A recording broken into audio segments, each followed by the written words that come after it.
જય શ્રી કૃષ્ણ મિત્રો, નિત્ય સત્સંગમાં આપ સૌનું સ્વાગત છે। આજે આપણે સાંભળીશું એવ્રતજી વ્રતની વિધિ, કથા તથા મહાત્મય। જો આ વિડીયો તમને પસંદ પડે તો લાઈક અને શેર કરી ચેનલને સબસ્ક્રાઇબ જરૂરથી કરજો। એવ્રતજી વ્રતનું વ્રત પતિના લાંબા આયુષ્ય માટે તથા સંતાનની રક્ષા માટે કરવામાં આવે છે। આ વ્રતમાં 4 દેવીઓની કથા છે, જેમાં માં એવ્રતમાં, માં જીવ્રતમાં, માં જયામાં તથા માં વિજયામાંનો સમાવેશ થાય છે। એવ્રતમાંનું વ્રત અષાઢ વદ 13થી શરૂ થઈ અમાસે પૂરું થાય છે તથા જીવ્રતમાંના વ્રતને દિવાસાનું વ્રત તરીકે પણ ઓળખવામાં આવે છે। એવ્રતમાંનું વ્રત લગ્ન પછીના પહેલા વર્ષથી શરૂ કરવામાં આવે છે। આ વ્રત અષાઢ વદ 13થી શરૂ થાય છે અને અમાસે વ્રત પૂરું થાય છે। આ વ્રતમાં 2 દિવસ અને 1 રાતનું જાગરણ કરવામાં આવે છે। સવારે સ્નાન કરી પાણિયારે એવ્રત અને જીવ્રતમાંનું નામ લઈને ઘીનો દીવો કરવો, પતિના આયુષ્ય માટે પ્રાર્થના કરવી। વ્રતના દિવસે અન્ન ન લેવું જોઈએ, ફક્ત ફળ જ ખાવા જોઈએ તથા રાત્રે જાગરણ કરવું અને માના ભજન કીર્તન કરવા। આ વ્રત 5 વર્ષનું હોય છે। 5 વર્ષે ઉજવણું કરવામાં આવે છે। ઉજવણામાં સૌભાગ્યવતી સ્ત્રીઓને ગોરણી કરવામાં આવે છે તથા તેમને સૌભાગ્યના ચિહ્ન સમાન વસ્તુઓ પણ આપવામાં આવે છે।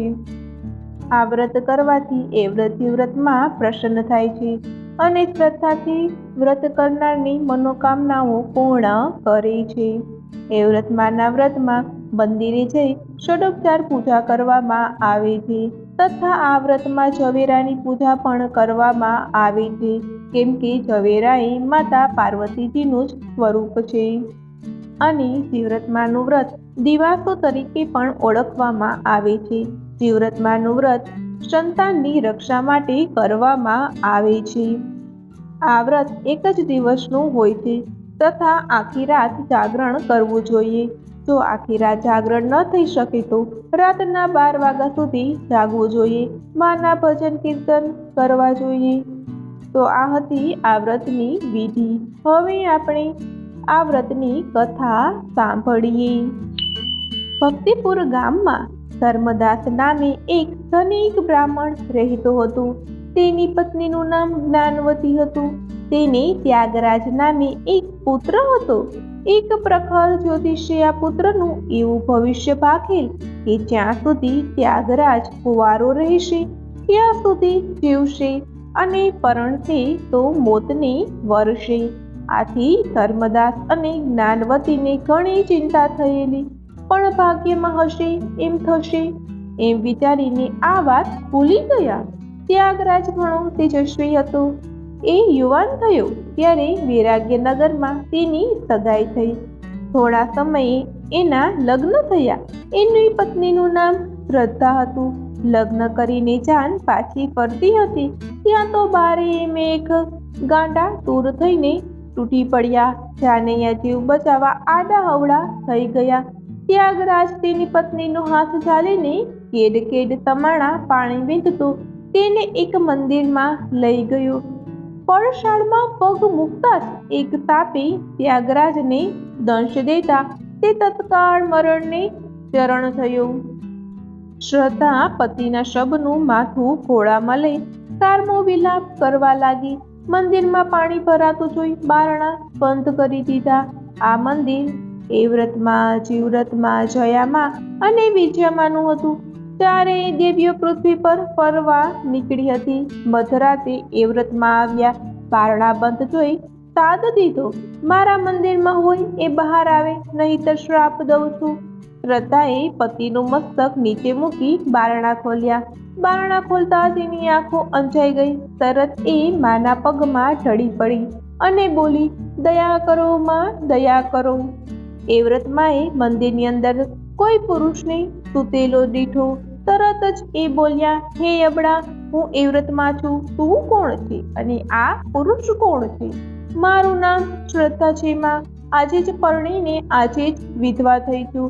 વરસાદથી બચવા અમે આ મંદિરે આવ્યા. પડશાળમાં જ સાપે મારા પતિને દંશ દીધો અને પળમાં પ્રાણ પહર્યા. હે દયાળી, મારો ચાંદલો અખંડ રાખો. એ વ્રતમાં બોલ્યા, હું કહું એમ કરે તો તારા પતિને સજીવન કરું. માં, મારો સુહાગ સજીવન થતો હોય તો મારો પ્રાણ પણ આપવા તૈયાર છું. શ્રદ્ધા બોલી. એ વ્રતમાં હસીને નજર કરી તો મળદામાં સળવળાટ થયો.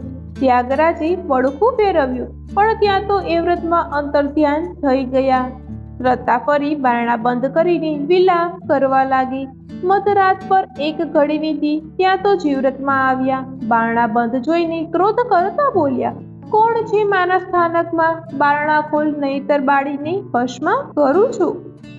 આંસુ સારતી શ્રદ્ધા બારણા ખોલતા જ માના પગમાં ઢળી પડી. એની કરુણ કથની સાંભળતા જ જીવ્રતમાં બોલ્યા, મારું કહ્યું કરે તો તારા સુહાગને સજીવન કરું. શ્રદ્ધાએ વચન આપ્યું. ત્યાગરાજ થોડો તડમડીને શાંત થઈ ગયો અને જીવ્રતમાં અદૃશ્ય થઈ ગયા. શ્રદ્ધા દોડીને પતિ પાસે આવી. પતિના શરીરમાં ગરમી આવી હતી પણ જીવ નહોતો આવ્યો. શ્રદ્ધા ફરી વિલાપ કરવા લાગી. રાતના ત્રીજા પ્રહરે જયામાં આવ્યા. શ્રદ્ધાએ બારણા ખોલ્યા અને રડતા રડતા બધી વાત કરી. તો જયામાએ પણ એની પાસેથી વચન લીધું. ત્યાગરાજ જરા ચળવળીને શાંત થઈ ગયો અને જયામાં પણ અલોપ થઈ ગયા. શ્રદ્ધાના રુદનનો અંત ન આવ્યો. ચોથા પ્રહરે વિદ્યામાં આવ્યા. શ્રદ્ધાએ માને પગે લાગીને પોતાના પતિને સજીવન કરવા આજીજી કરી. ત્યારે વિદ્યામાએ પ્રથમ વચન લીધું, પછી એના પતિ પર હાથ ફેરવ્યો. થોડી જ વારમાં ત્યાગરાજ આળસ મરડીને બેઠો થઈ ગયો. પતિ પત્ની માના ચરણમાં ઢળી પડ્યા. માં થોડી વારે અંતર્ધ્યાન થઈ ગયા. શ્રદ્ધાએ પોતાના પતિને ચારેય વચનની વાત કરી. ત્યાગરાજે પણ ખુશીથી હા પાડી, કારણ કે ચારેય દેવીના પ્રતાપે જ એ સજીવન થયો હતો. સવાર થતાં ભક્તિપુર ગામનો એક ખેડૂત મંદિરે દર્શન કરવા આવ્યો. એણે ત્યાગરાજને જીવતો જોયો તો તરત જ ગામમાં ગયો અને તેના માતા પિતાને વાત કરી કે સર્પદંશથી મૃત્યુ પામેલો ત્યાગરાજ જીવતો છે. આથી ધર્મદાસ અને જ્ઞાનવતી મંદિરે આવ્યા. શ્રદ્ધાએ સાસુ સસરાને બધી વાત કરી. દેવી પ્રસન્ન થયા અને પુત્ર સજીવન થયો. એ જાણી માતા પિતાના હર્ષનો પાર ન રહ્યો. વાજતે ગાજતે વહુ દીકરાને ઘેર લઈ ગયા. સમય જતાં શ્રદ્ધાને સારા દિવસો દેખાયા. 9મે માસે એણે એક પુત્રને જન્મ આપ્યો. ધર્મદાસ અને જ્ઞાનવતીએ સાકરના પડા વહેંચ્યા. હવે વાત એમ બની કે રાતના પ્રથમ પહરે એ વ્રતમાં શ્રદ્ધાના ખાટલા પાસે આવ્યા અને બોલ્યા, દીકરી, હું એ વ્રતમાં છું. તે મને વચન આપ્યું હતું. હું તારો પુત્ર લેવા આવી છું. શ્રદ્ધાએ બંને હાથ જોડીને માને વંદન કર્યા અને દીકરો આપી દીધો, કારણ કે એ વચને બંધાઈ હતી. સવાર પડતા જ્ઞાનવતીએ આવીને જોયું તો વહુના પડખામાં દીકરો ન મળે. એ તો ગભરાઈ ગઈ. શ્રદ્ધાએ સાચી વાત કહી પણ જ્ઞાનવતીના ગળે વાત ન ઉતરી. એણે તો રડી રડીને આખું ગામ ગજવી મૂક્યું અને બૂમો પાડવા લાગી કે મારી વહુ તો ડાકણ છે, મારા પોતરાને પરખી ગઈ, ઉપરથી દેવીનું બહાનું કાઢે છે. થોડા દિવસ વીત્યા. ત્યાં શ્રદ્ધાને ફરી દિવસ રહ્યા. પૂરામાં તે દીકરો જન્મ્યો. એ દીકરો જીવ્રતમાં લઈ ગયા. જ્ઞાનવતીએ વહુને ડાકણ ડાકણ કહી ફરી આખું ગામ ગજવ્યું અને નક્કી કર્યું કે હવે તો હું જ ચોકી કરીશ. સમય જતાં શ્રદ્ધાએ ત્રીજા દીકરાને જન્મ આપ્યો. જ્ઞાનવતી ખાટલા પાસે બેસીને ચોકી કરે છે. જયામાએ ધારણા મૂક્યા તો બધા જ ઊંઘી ગયા અને જયામાં દીકરાને લઈને અંતર્ધ્યાન થઈ ગયા. સવારે જાગીને જોવી તો દીકરો ન મળે. એ તો સંતાપ કરવા લાગી પણ કંઈ ન વળ્યું. ચોથી વાર જ્ઞાનવતીએ રાજાને ચોકી કરવા બોલાવ્યો. રાજા પણ આ વાતનો તાગ મેળવવા ઉઘાડી તલવારે ચોકી કરવા લાગ્યો. ચોથા પ્રહરે વિદ્યામાં આવ્યા. ધારણ મૂક્યું તો રાજા પણ ઊંઘી ગયો. માએ શ્રદ્ધા પાસેથી દીકરો માગ્યો. શ્રદ્ધાએ દીકરો માને સોંપતા વિનંતી કરી, હે માં, બોલે બંધાઈ છું તેથી ના નથી પાડી શકતી. 4 દીકરા દઈ દીધા, પણ સાસુનો ત્રાસ વેઠાતો નથી. આખું ગામ મને ચૂડેલ ને ડાકણ કહે છે. 8મી વેળાએ વહારે આવજો માં. વિદ્યામાં દીકરાને લઈને ચાલ્યા ગયા. સવારે જોયું તો દીકરો ન મળે. હવે તો બધાને ખાતરી થઈ ગઈ કે બહુ જ ડાકણ છે અને દીકરાને પરખી જાય છે. 5મી વખતે શ્રદ્ધાએ રૂપાળી દીકરીને જન્મ આપ્યો. સવારે જ્ઞાનવતી જોઈએ છે તો દીકરી રમે છે. જ્ઞાનવતીને શાંતિ થઈ, પણ જ્યારે વહુએ ગોરાણી જમાડવાની વાત કરી ત્યારે જ્ઞાનવતીએ મોં મચોડ્યું. 1.25 મહિને શ્રદ્ધા સ્નાન કરીને હાથમાં પૂજન થાળ લઈ મંદિરે ગઈ. ચારેય માતાનું નામ લઈને 4 દીવા કર્યા અને વિનંતી કરી કે હે માતાઓ, મારી લાજ રાખવા ખાતર ગોરણીઓ થઈને મારે ઘેર ગમે તે સ્વરૂપે જમવા આવજો. સાંજે ચારેય દેવીઓ રૂપ બદલીને જમવા આવી. શ્રદ્ધા ભાવથી પીરસવા લાગી. એ જ વખતે ઘોડિયામાં દીકરી રડવા લાગી. તેથી દેવીઓ પૂછવા લાગી, બેટી, તારી દીકરી કેમ રડે છે? ત્યારે શ્રદ્ધા બોલી, હે માતાઓ, રમાડવા વાળા 4 ભાઈ જન્મ્યા હતા. એ મેં વચનને ખાતર સોંપી દીધા. હવે એને કોણ રમાડે? 4 દેવીઓએ એ જ ક્ષણે અદ્રશ્ય રીતે 4 દીકરા લાવીને શ્રદ્ધાને સોંપી દીધા. પછી આશીર્વાદ આપીને 4 દેવી અંતર્ધ્યાન થયા.